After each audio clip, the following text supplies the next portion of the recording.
Hello, let's talk about quartiles and the interquartile range.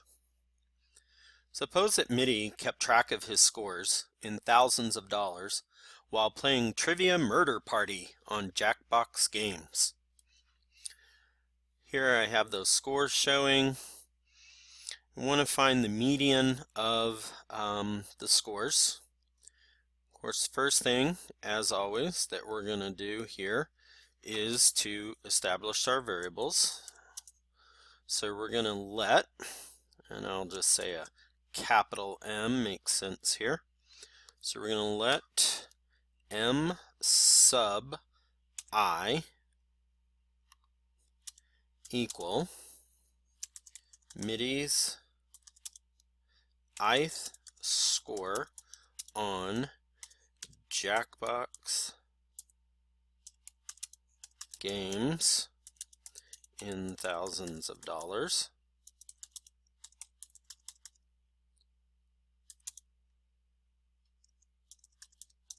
and we're going to talk about arranging these in ascending order so that we can be really clear about some of our notation. So and there's no reason that we can't move these around. It's not as if they correspond to a date on a calendar where changing them up would really change up their meaning. They're just a random collection. We don't know that that's particularly the order in which he got the scores. So we're totally at our discretion to change up the order there and put them into ascending order. So we establish our variables at first, and then we would put those data in order. We would want to put those data in that ascending order, and I have them arranged that way over here. And so now we're going to go and we're going to find the median of the scores. And that's where we wanted to set up our notation. Let's actually do the median over here, notation for that. Remember that the first thing we want to do is to tell someone where the median is going to be located. So where the median is going to be located. Location of median. This notation only makes sense if we were allowed to put the data in order, in ascending order. If, for example, on the Oregon town and Montana village, where we were not able to put the data in ascending order because they actually corresponded to a date or a calendar, then we would not do any of this that we're about to. But the location of the median here, remember that the way we do that is we take the number of data values, which in this case is actually 15, and we add 1 and divide by 2. So that gives me 8. So the median is actually going to be, and we can put a subscript of m in case we were doing more than one sort of thing here.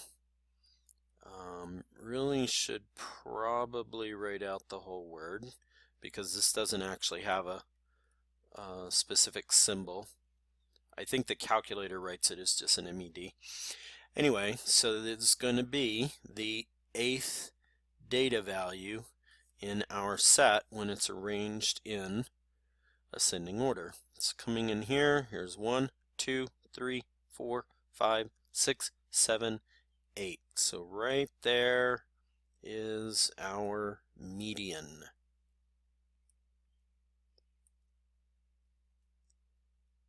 $19. It's coming back over here. We have that our answer is 19.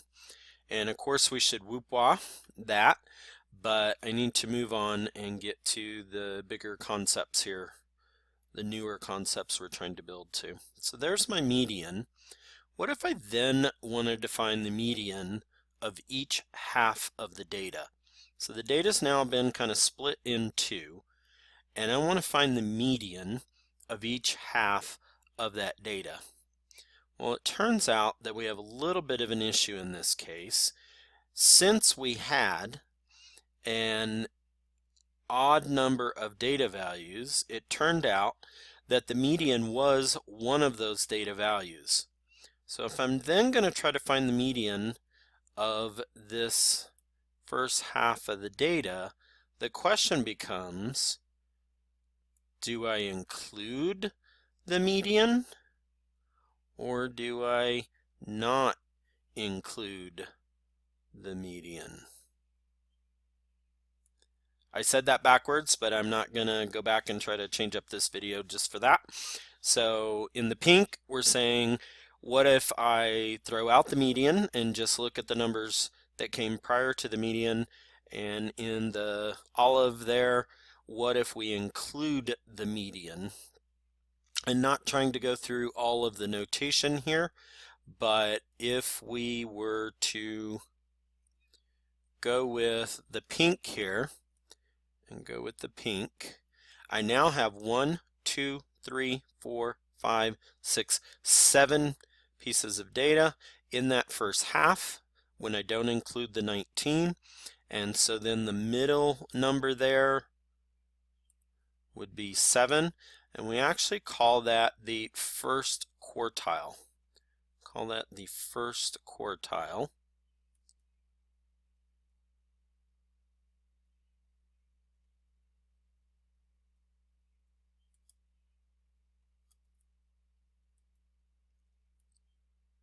And we denote it with a capital Q and a usually either the number 1 is written completely next to the Q or it's a subscript of the Q, but we would get a 7 in that case.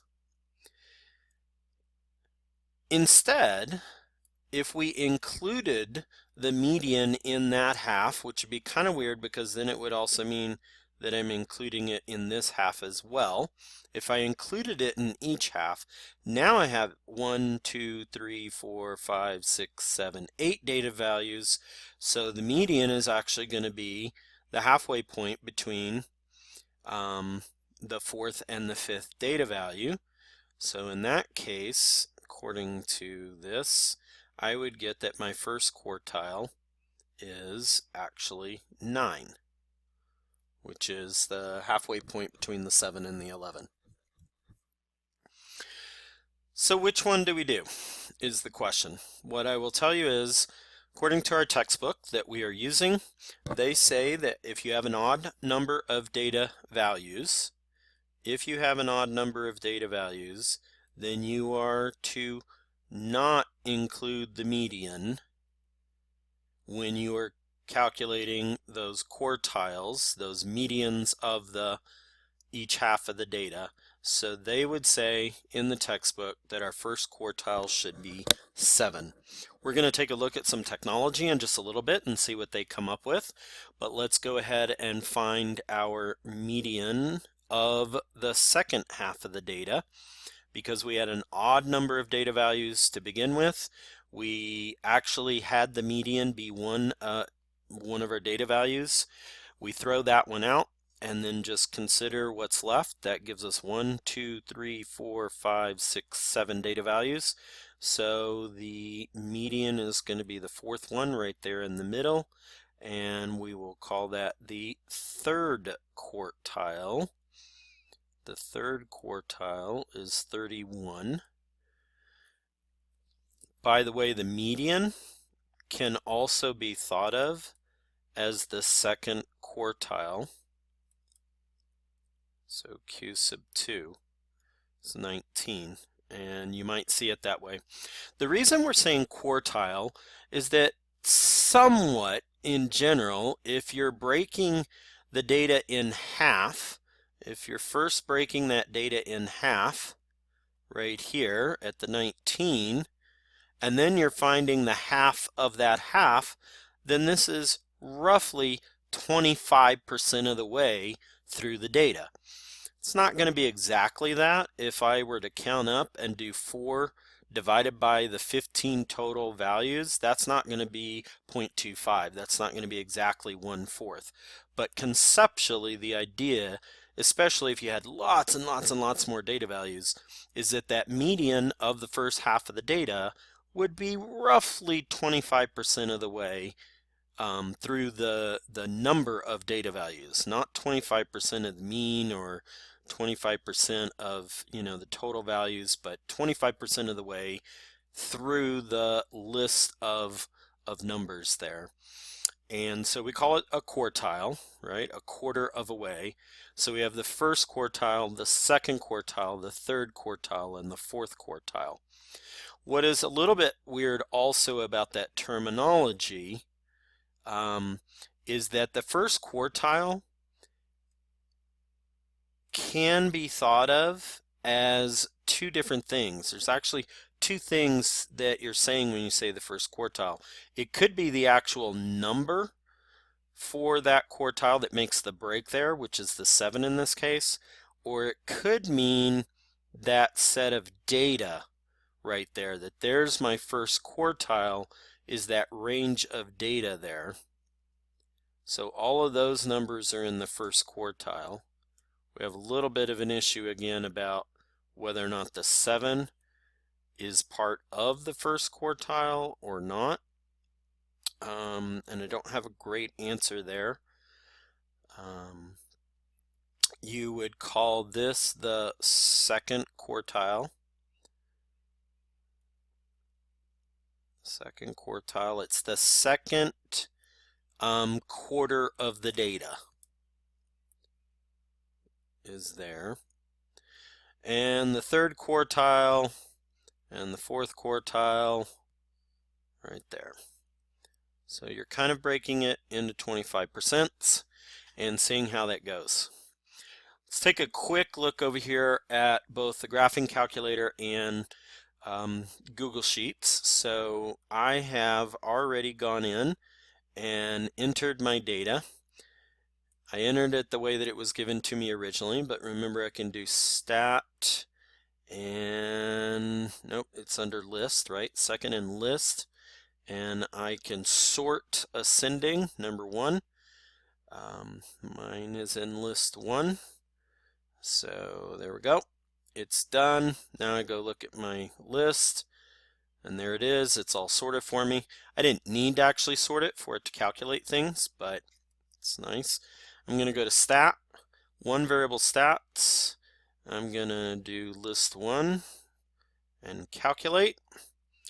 And on the calculator there you see that it treats the quartile 1 as 7 and the quartile 3 as 31.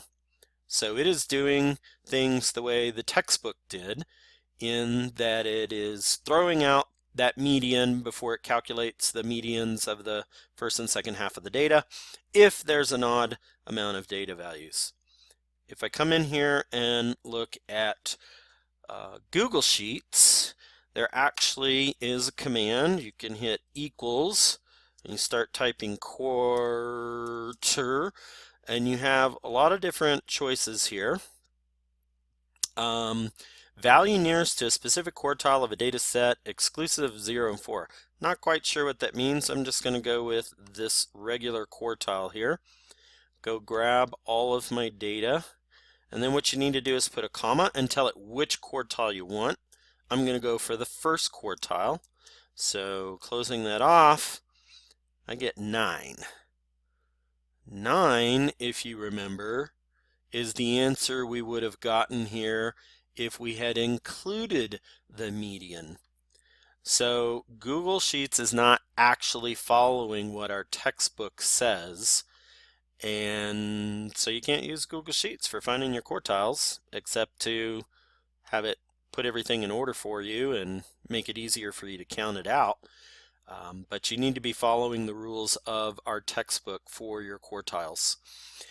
By the way, not sure what our lovely RStudio is going to do with this. That's part of what you're going to go and discover for some of your assignment this week.